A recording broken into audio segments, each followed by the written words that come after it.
What's going on, y'all? This is Bombay, and today we're gonna do something a little different. Today we're gonna be talking about. Hold up, let me hit the vape.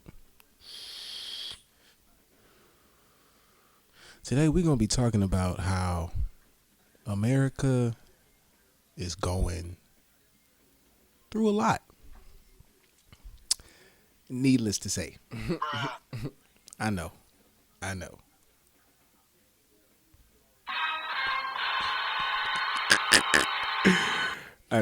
It's crazy.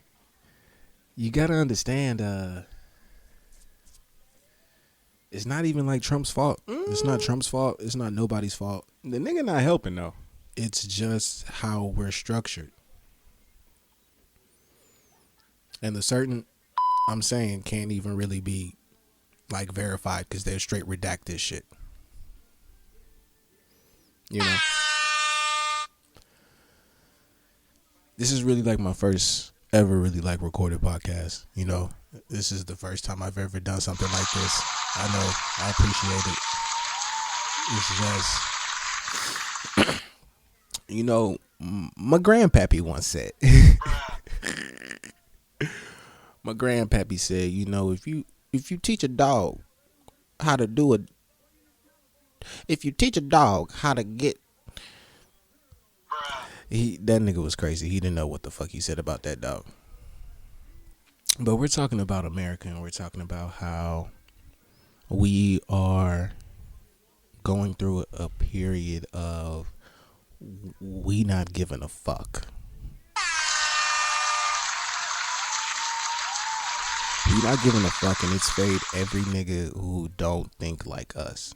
And not to be radical, even though a nigga would be considered a radical, because you know yesterday I was with my niggas and we was doing certain things that cannot be disclosed on the airways. But I was with my niggas and my niggas looked at my other nigga. He said, bro, would you consider Bleezy a radical? And I'm just looking at this nigga like, if he a radical, then I'm damn sure a radical, because I'm way wilder than that nigga, and me and that nigga got the same mindset. So I was like, fuck yeah, I'm a radical. Why should I feel some type of way about that? I don't feel like I should hide that or feel any type of way. I feel like anytime I come up to a nigga who don't think like me, the first thought in my mind is, can't touch this. Like, that's the first thought. It's like, nigga, we not on the same playing field. We not on the same level. It's not even like I'm better than you. It's just my mind processes and retrieves and understands information differently than how you do you.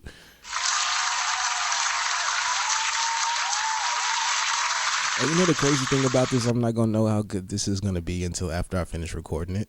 And that's mad brazy, because normally like a nigga, you know, I am musically inclined.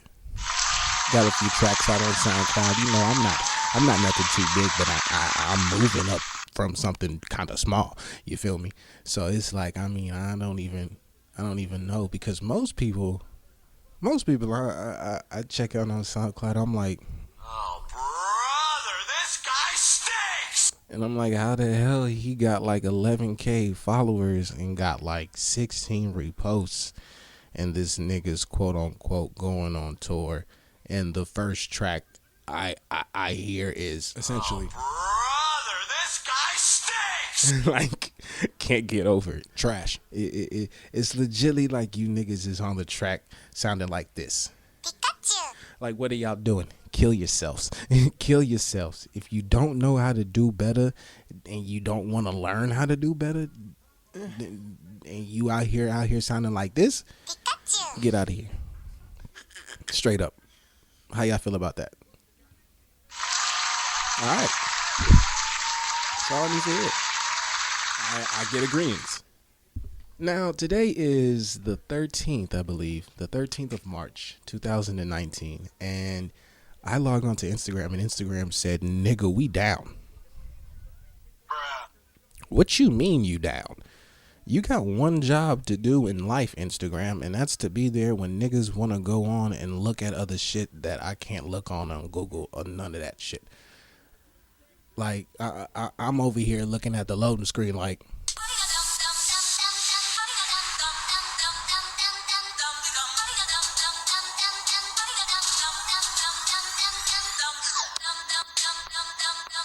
confused. Like, what is going on, bro?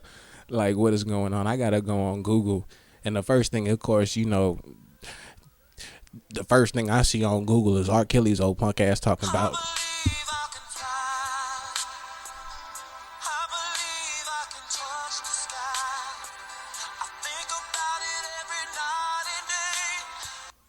Like, that nigga there, he need Jesus, the archangels, the covenant, the whole heavenly mass choir, nigga. Like, cause I don't understand it. It don't make no sense. But anyways, I'm on Instagram, and Instagram is down, y'all. For anybody who don't know, and I'm probably, whenever you guys hear this will definitely be after the fact.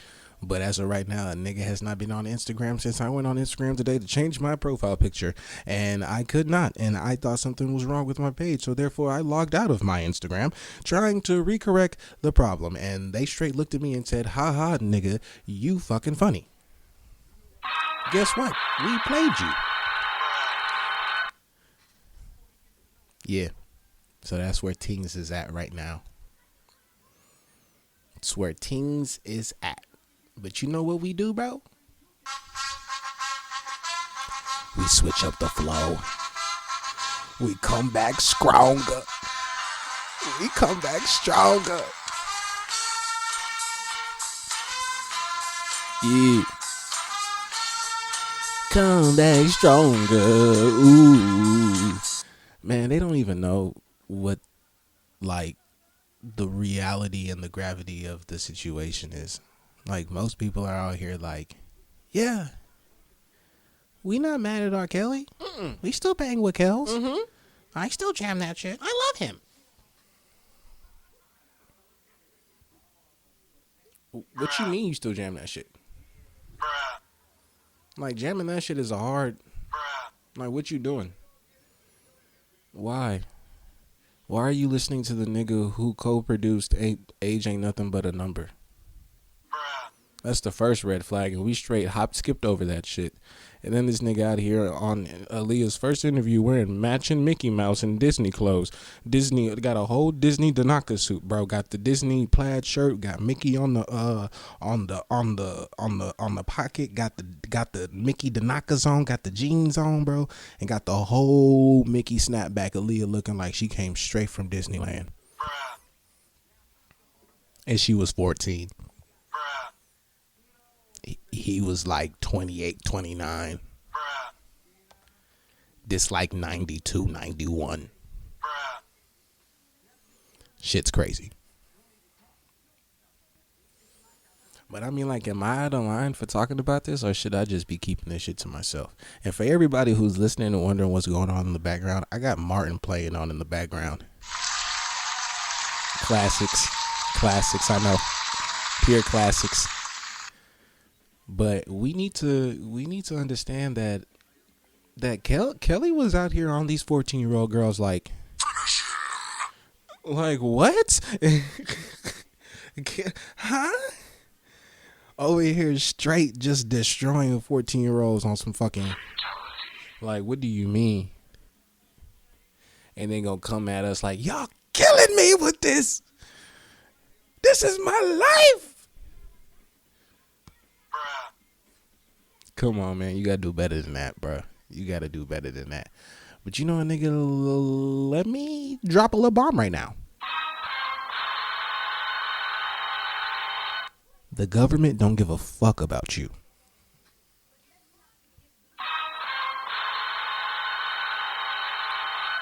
They probably not gonna let this up because I'm about to say this, but the government is lying to you about 9/11 on some goddamn 04 Boondocks Huey Freeman shit. And I'm sorry I got a little tongue twisted, a little tongue tied on that shit, but you know what I mean, nigga. Like, they like Kanye was right.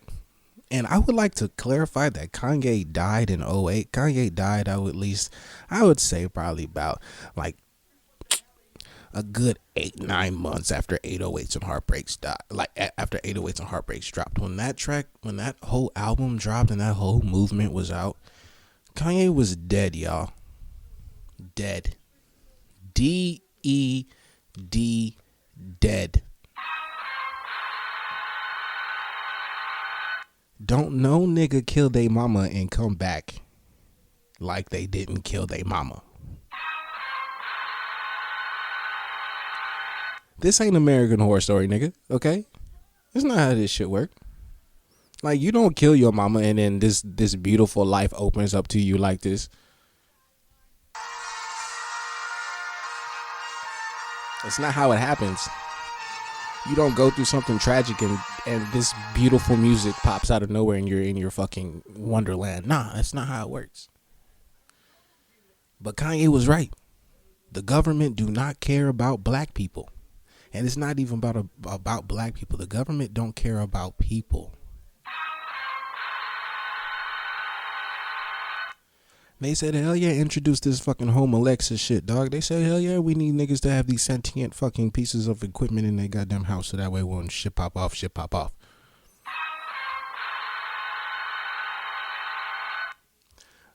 Like, I got something that's really...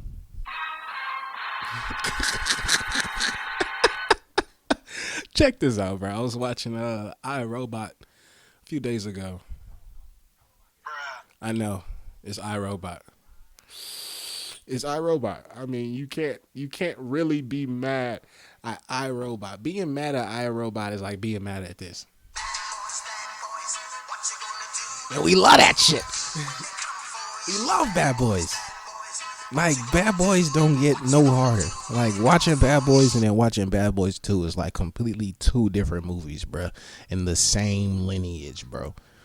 Like, Bad Boys 1 had that like 90s, feel, like all I wear is Nikes and like Jordans and shit like that. Bad Boys 2 was a whole movement era because Bad Boys 2 came out around the whole throwback Air Force like time and like origin. Like when that shit when Bad Boys 2 came out, we was doing the chicken head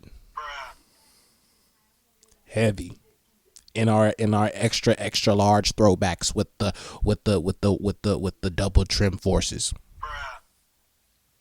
and thought we was fresh. He said, can't nobody touch this swag, we the freshest. But niggas just can't be mad. Niggas can't be mad. But anyways, like I was saying, bro, I was watching iRobot the other day. And the whole premise of iRobot starts off with like the first 3 robot rule. Which in itself is some straight like just bumboolery, nigga. It don't make no sense. But here the real kicker. After they drop the 3 iRobot rule, they give you the setting and time of which this shit transpires. Nigga, this shit happens in 2037.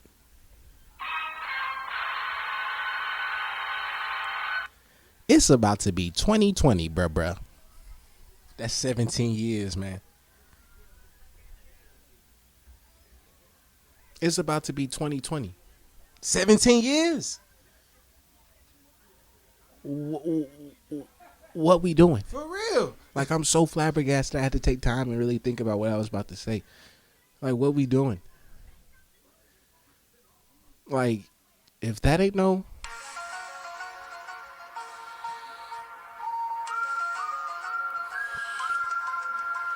They trying to kill us, bro.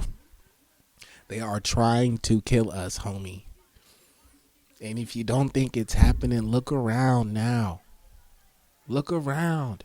How many things in your home is voice activated? Not even like on no like, no. How many things in your house is voice activated?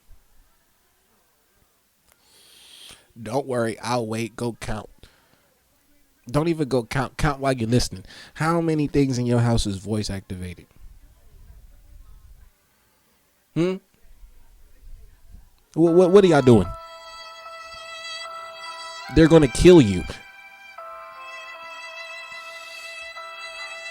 And then dispose of your body properly because they're pieces of technology, so they know exactly what they need to do, and they don't leave fingerprints, nigga.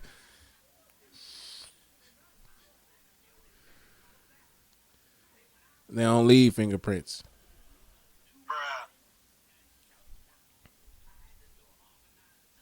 I don't like that. I don't like that shit. I don't like that shit at all. I don't like none of that. They have to drop a dime on these niggas.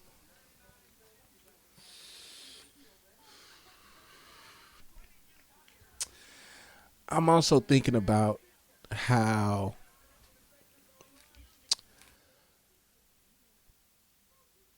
I wasn't gonna do this, but I mean I'm gonna do this. So let's just do this. Let's talk about Michael.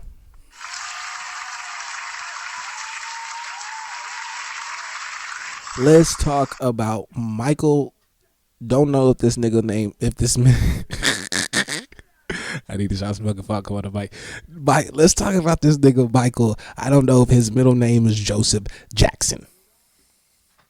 Let's talk about him. Now, first off, I want to say Michael was a great dancer, great singer, great performer. Michael was one of the best musicians of our time. Like, a nigga remembers specifically like two gifts I have gotten through my childhood, like birthday or whatever the occasion might be. One of them was the Batman Begins, the Batmobile, the Batman Begins Batmobile that was like a whole tank, the tumbler. Got that. Fire. Still have it till this day. Second thing I got was a Michael Jackson's Number Ones DVD. And when I say a nigga watched that till it couldn't play no more, I watched it till I couldn't play no more. Or it couldn't play no more. And I was saying that to say that I'm not like a biased, like I'm not like, yeah, Michael did it. He shot. Like there is no evidence to prove it either way. There is no rock that sways the there is no rock that sways the waters that way. None. The only thing that you can really say is Michael Jackson was a pedophile. And I know that may be mad taboo. And they may bleep it out for the rest of the time every time I say pedophile. But they know what I mean. Like, Michael was like 32, 33, having 7-year-old boys as friends and confidants. What you doing? And I know 7-year-old girl, which will still be terrible, still be mad terrible. Like, that shit there, that like I really want to know if Michael had 7-year-old girls instead of 7-year-old boys, what would we have done? Would it have gotten to this? Let's get ready to rumble. Cause bro, we go hard off of a daughter. We'll go hard off of a daughter, like especially a dad. Like, a dad will go way harder for a daughter than he will for a son. And I mean, that don't say that he's not gonna go hard for his son, but I mean, like, after the age of 8, you really looked at in the manly community as, yo, you got this. Whether you really got this or not, it don't matter. It's looked at like, yo, you got this, right? Aight. But bruh, if Michael had 7-year-old girls, Like every like new year, nigga got a new little girl with him, and he's like, "Oh, I just love little girls. I mean, what do you want? Well, I don't know what's right. I just love them, and they love me. What do you want?" Nigga, the parents would have been looking at him like, "I'm gonna kill this nigga. This nigga's trying to fuck my 7-year-old daughter. I'm gonna kill this nigga." like, bro. Real talk, bro. It's crazy. My stance is Michael was in relationships with people he shouldn't have had relationships with, in the sense that niggas out here having sexual intercourse, in the sense that he's doing all these sexual related things. I mean, there may not have been penetration in the early years, but he's doing all these sexual like charged things with people who are underage. What are you doing? What are you doing? Whether or not like you were really like a predator or not, what are you doing? Like they be quick to oh, that was hot. Oh, okay. They be quick to come at like an 18-year-old boy for fucking with a 16-year-old girl because she looks 19 and the nigga thought she was 19. It ain't till he hear this, he's like, uh-oh. Maybe that bitch really was 16. Nah, shit, I gotta go.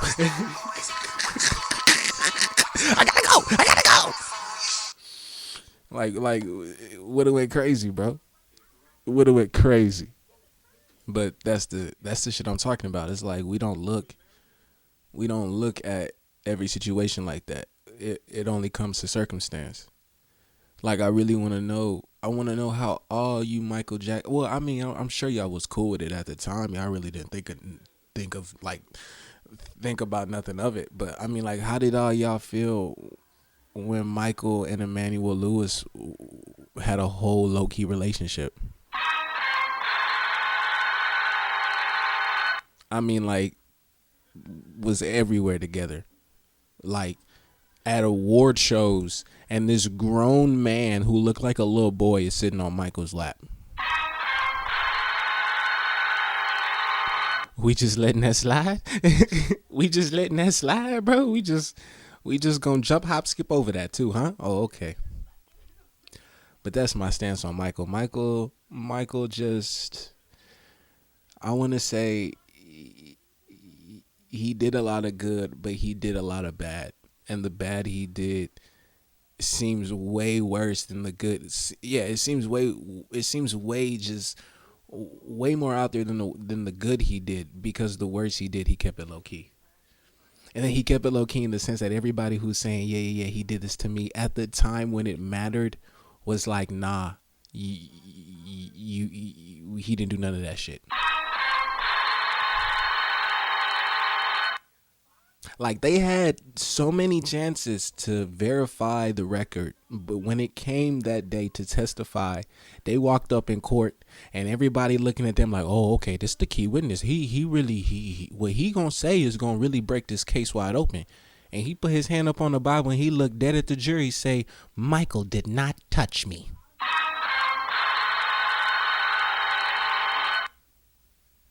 And now we here. And now we're here.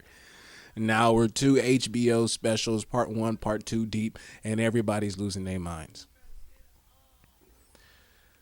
Let me hit the vape on that shit. Next thing we're going to talk about.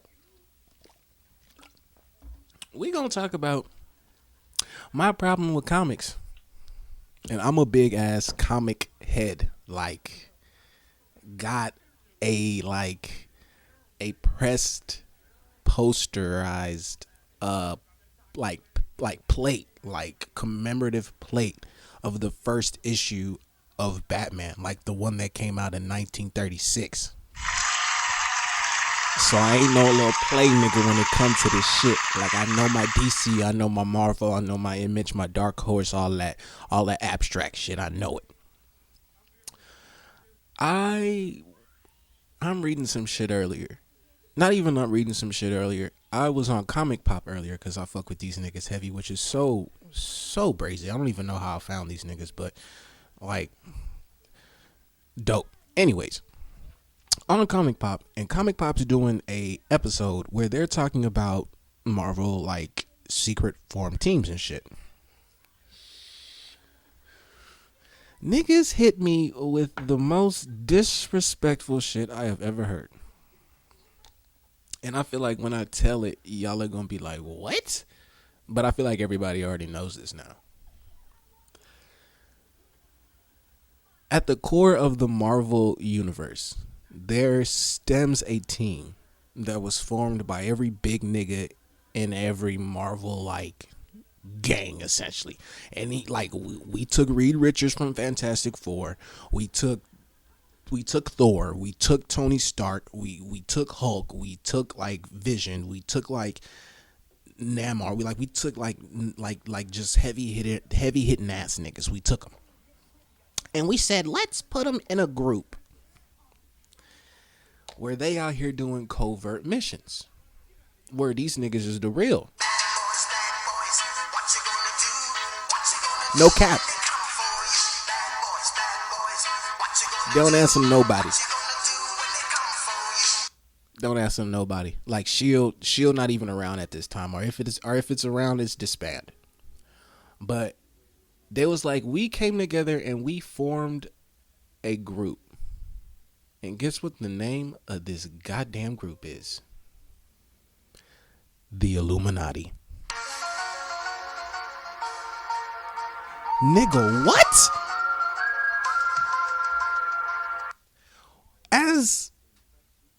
As a spiritual young black man who enjoys the accolades of white writers and producers, I said, who in the hell came up to Stanley? Well, they said Stanley helped produce this shit, but I feel like somebody came up to Stanley and told Stanley this idea, pitched it to him, and he said, nigga.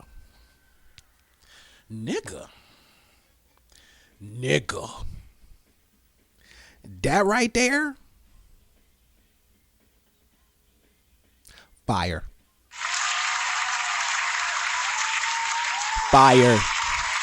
Flames. It don't get no hotter. And they formed the team. And the team's first story is we came together and did some mad Illuminati grimy ass shit, and we went against one of our core founding members, the Hulk, because this nigga's the Hulk. So we straight bonk gang that nigga and like threw him into space. And those whole like that whole situation, that whole process is the catalyst for like Planet Hulk and then World War Hulk. Because Stan Lee decided to make a group called the Illuminati.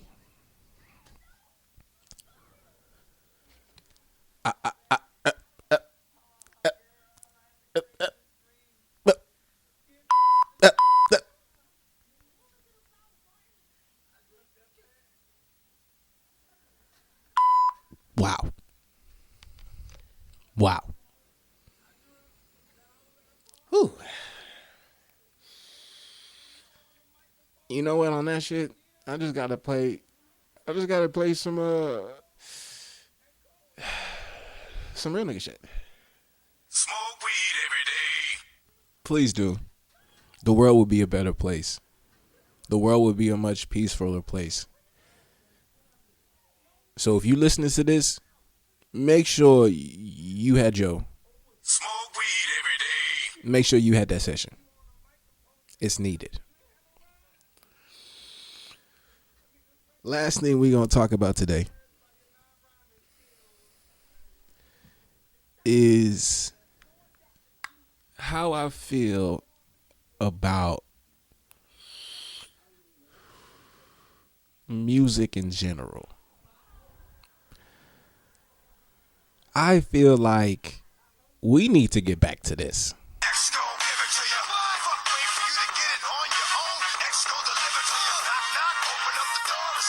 Yeah. We need to get back to that. We need to get back to that because one day somebody came up and was like, "This is the new wave." Ice water turn Atlantic, night calling in a phantom. Told them, hold it, don't you panic. Took a island, left the mansion. Drop the roof, more expansion. Drive a coupe, you can stand it. Bridges undercover. In the sheets. What is that? As a Mo City fucking native, I have never liked that nigga Trash as fucking Scott. The nigga may have had seasons with me, but I have never liked that nigga Trash as fucking Scott.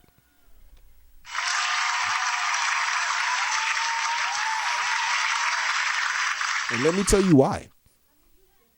Let me drop it on you. Let me tell you why. I have never seen a nigga who quote unquote from the Mo switch to a LA nigga so quick. It's real crazy how it happened. And I mean, it happened over the course of like one album.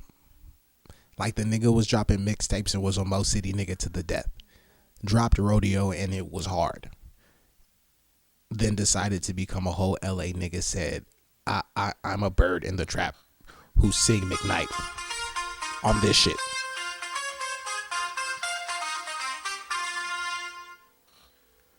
Like, nigga, what are you doing? What part of the gang is that? What part of the gang is that? Over here sounding like Pikachu on these goddamn tracks. What are you doing, nigga?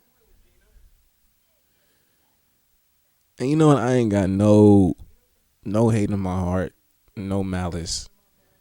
It's just when I hear this, something happens to me. I get in that zone. And then, nigga, when I hear this, I just want to go home, bro. I don't even want to be at the club no more. I don't even want to be at the party no more. I'm leaving. Because music has gotten to the point where we can sell the commodities of trash that you make. Like, we ain't even trying. Ain't no effort. Ain't no spontaneity. Ain't nothing. It's just straight. Oh, you did this and that, and now you here? Okay, bet. It don't matter what you put out. Like, somebody will like it. And that's legitimately how every artist, every rapper nigga has looked at the game since I would say like '08. Real talk. Like, after 808s and Heartbreaks, it was over, bro. It was over. Every nigga said, I need to sing in autotune now. And when Kanye did it, Kanye was like, I'm only singing in autotune because I have no fucking soul. I'm singing in autotune because I just sacrificed my fucking mother. I'm dead inside. I don't care what I put out. Why would I care when the one person in the world who I want to listen to it can't listen to it because I killed her?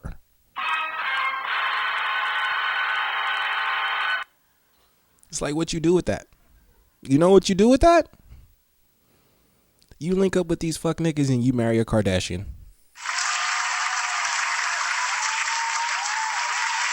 Fuck nigga logic.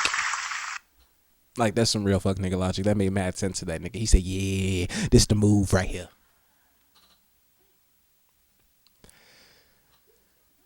Last topic. I heard today some shit that made mad sense, but seeing it like physicalized into words made like just felt mad weird. A nigga hit me with, the Kardashians are the top Armenian witch family, nigga. Like, that shit there sound like some 1800 we burning you at the stake type shit. like that shit's crazy. Like, yeah, I forgot what I was looking at or what I was reading.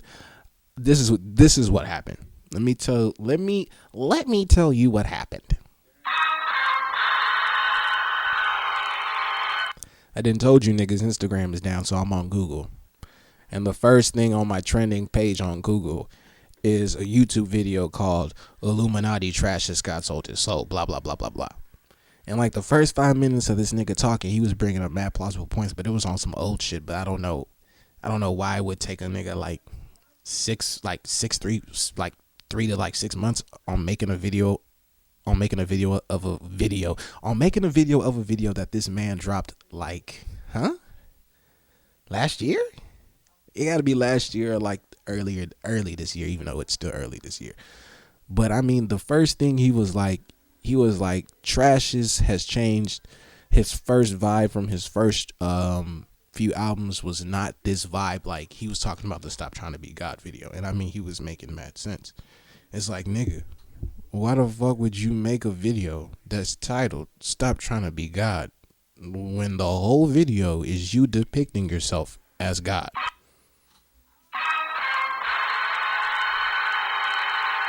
What type of logic is that? Where does that work? Where does that make sense? And then he was talking about how he was linked up with Kylie and how he had a baby with Kylie and how Kylie is a part of the Kardashians, who are like the top Armenian witch family in Hollywood.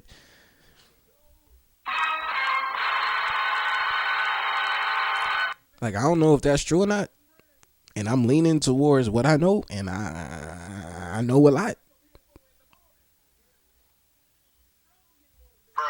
It's a lot. It's a lot. Like, whoa. I just want to say shout out to my nigga Bleezy. I got my nigga on the soundboards right now. That's the niggas who's doing all these effects. Hey, give him that X one more time. X gon' deliver to you. See, man, like how y'all go from that to like what? What? Like, that shit there's a hard. Like, ooh. Like, even this is better.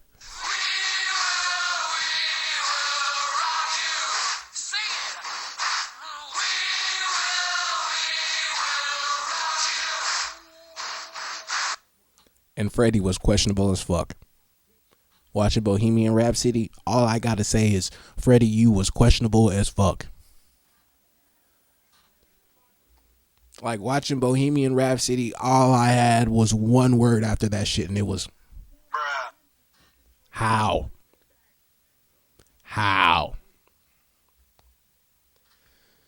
Yeah, man, this shit's crazy, dog.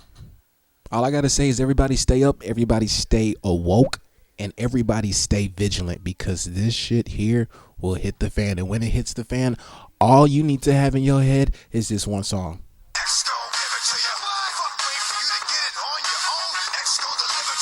Yeah. Episode 1, let's do it.